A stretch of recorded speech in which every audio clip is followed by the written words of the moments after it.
to do a full preview of last season's Champions League final as Real Madrid take on Borussia Dortmund at the Bernabeu. So, uh, just to discuss what Real Madrid are coming into this game, Real Madrid, currently sitting second place in La Liga, 3 points behind Barcelona, unbeaten so far, 7 wins in 10 games, 7 wins, 3 draws. Have a good defense, only conceded 7 goals, scored 21, which is also pretty solid. Now, different team from what we've seen last season, Real Madrid, in that now Mbappe is in, and it's a little bit of a transition, easing him into that front three. This was a team that won the Champions League last season, and adding a guy like Mbappe should only make you better. But it's not that simple. You're losing Toni Kroos, that gave you that balance, and it was an important part of that midfield. I think Real Madrid have struggled a little bit to replace that. But it's still a Real Madrid team that's elite. It's still a Real Madrid team that's going to be there at the end battling for their 700th Champions League, So, yeah, we know where Real Madrid is. Borussia Dortmund, they're on an interesting journey since the Champions League final. Shortly after that Champions League final that they lost, Edin Terzic stepped away, the manager that led them there. And now they're being managed by Nuri Sahin, who came into that Borussia Dortmund team last season halfway through, joined as an assistant to help out Edin Terzic to fix, Borussia Dortmund and their woes after their struggle that they had in the early season. Then they eventually were able to turn it on. Edin Terzic deciding to leave. Now he's coming in, and it's been a little bit difficult so far in the Bundesliga. They're currently sitting seventh. They got the win this past weekend over St. Pauli, but they've already suffered defeats against Union Berlin and Stuttgart, which they lost really bad, 5-1. And their away form has been pretty horrendous going back to the end of last season. That 5-1 loss that they suffered to Stuttgart came away. Their other loss that they suffered this season was to Union Berlin, where they lost 2-1. They did get an away win against Club Brugge in the Champions League, but that's weaker opposition. Now you're playing Real Madrid at the Bernabeu. That's a completely different scenario there.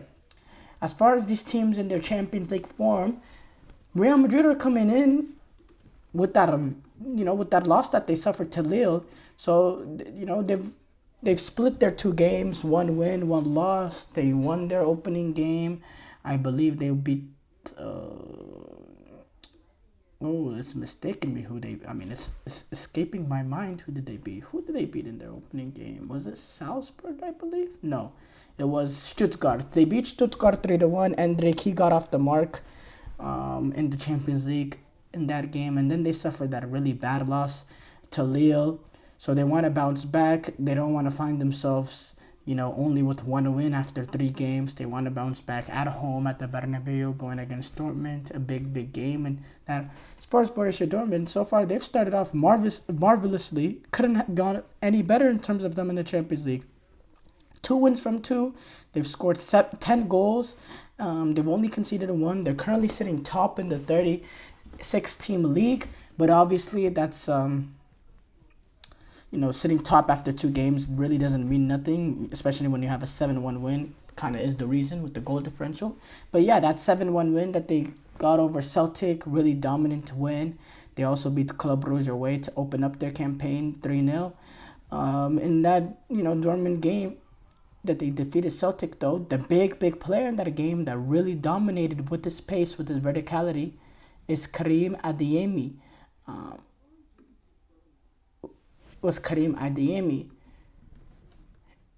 Adeyemi, great player that he is. And I believe that he has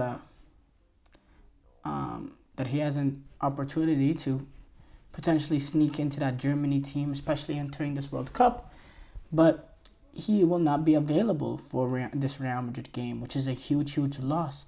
His ability to stretch a back line would be very necessary. You compound that with Borussia Dortmund's poor form away, it does make it a little bit of a difficult outfit for Borussia Dortmund to go into the Bernabeu and and get some points, Now the thing that does that is with Borussia Dortmund is Real Madrid's form haven't been that elite team that we expect of Real Madrid this season. They haven't really dominated games as we expected. They don't create as much opportunities as I expected. And the attack looks a little bit stagnant in certain periods, a little lifeless, a little lack of energy. They don't move the ball as quickly as you expect them to. I think midfield, they don't control the game like they did with Toni Kroos. And I believe Jude Bellingham, I'm not specific. Look, when people say his goal drought, look, he was never a great goal scorer. He was just on a ridiculous fairy tale run last season, but that's not his game, And if you look at it, the goals that he scored last season, a lot of those goals was almost right place, right time sort of goals. What I would be concerned about is he's not dominating games from midfield as you expected to. He's not getting as involved. He's not doing what we saw him do early on his Real Madrid run at Borussia Dortmund. We didn't even see this for England as well. Jude Bellingham isn't really part of a plays closer to the attackers, but he doesn't do enough. Doesn't get involved enough. Doesn't create enough. Doesn't get past this player and make things happen. That's the big thing. You would be not big thing, because obviously he's still a really good player and something it'll come back. But that's something that should be a little alarming. Now he did suffer that injury earlier this season, and it's something that takes a little bit of time to get eased into. Same with Mbappe as well, with the injury that he suffered. But I don't know. I'm very interested to see how Ancelotti comes out of lineup in this game against. We've seen him go with different looks in that attack. We've seen, I think, against Villarreal, we saw Mbappe play alongside Vinicius in the front two. In this game, you had Vinicius and Mbappe, interchanging, Bellingham playing under them, with the likes of Rodrigo on the bench, just to make it a little bit more balanced instead of just sticking on two primarily left wingers and trying to make it work.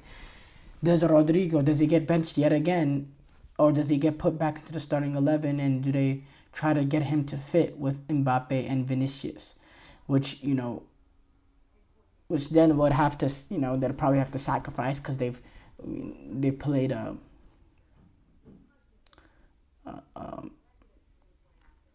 they'd have to sacrifice a midfielder, because they played Tchouaméni, Camavinga, Valverde, and Bellingham. They'd have to sacrifice one of those to get Rodrigo in, which would probably be Camavinga. But I believe that they, against a Celta Vigo team that play home, I thought they were decent in that game. I thought they had a pretty good control in the midfield. I thought they looked pretty comfortable in stretches. I think it's a big decision for Carlo Ancelotti to make. For Borussia Dortmund, how do you get in behind this Real Madrid back line? How do you stretch them without having Adeyemi? What is your primary way? Now, you playing Guirassy. You go with Guirassy up top. Do you play to his strengths? Do you play to his elements? Now, Real Madrid, they have center halves like Rudiger and Militao that's not afraid of that confrontation, that is not afraid of that physicality that Guirassy will provide. How can you get in behind to, can Guirassy occupy, with his physical nature? Can he occupy Militao and Rudiger to allow Daniel Malen the opportunities to get in behind? Can they take advantage of that with his pace to get in behind, with Guirassy occupying the center halves? Because other than that, I really struggle to see how Borussia Dortmund will create enough. I think they'll be able to control the game in possession in periods, but I don't know if they'll be able to create enough clear cut out opportunities to score enough goal to score in general. I don't know if they'll be able to create enough because Real Madrid are still in hellaciously good defense. That'll be my one concern if I was Borussia Dortmund. But it is the Champions League final rematch. This game is played at the Bernabeu. It'll be a big game. Now, a combination, I do favor Real Madrid in this game, in my opinion, pretty quite comfortably in the fact that I fear Borussia Dortmund and their ability to create. I fear Borussia Dortmund's away record has been horrible going back to the end of last season. And you're probably playing at one of, probably the worst, not the worst actually, no, but you're playing at a very difficult atmosphere, and with the combination of the atmosphere and the team you're playing, it's probably the worst away game to ever play. To play a game at Bernabeu against Real Madrid, I don't think it gets much more difficult of a task than that. Much more difficult of an away task than that. A combination of those two things, missing Adeyemi, I think it's going to be a little difficult. And I also think Real Madrid come in this game with a more element of desperation. Borussia Dortmund, they've cruised through their first two games. They're sitting pretty with 6 points. This is not life or death for them. Now, although this is not life or death for Real Madrid, winning this game, it puts you a little bit in an awkward position looking forward. If they were to draw or even worse, lose this game, you're only sitting with 3, maybe 4 points through the first 3 games. You're looking to play catch up because you don't want to put yourself in a position where you're having to play unnecessary knockout stage games in January when you could, clinch yourself within, I believe it's within the top 8. So you automatically go through the round of 16 and don't have to play that extra knockout stage game to just get into the Champions League. So I think there's that factor as well. So overall, I will favor Real Madrid in this game, and honestly, quite comfortably.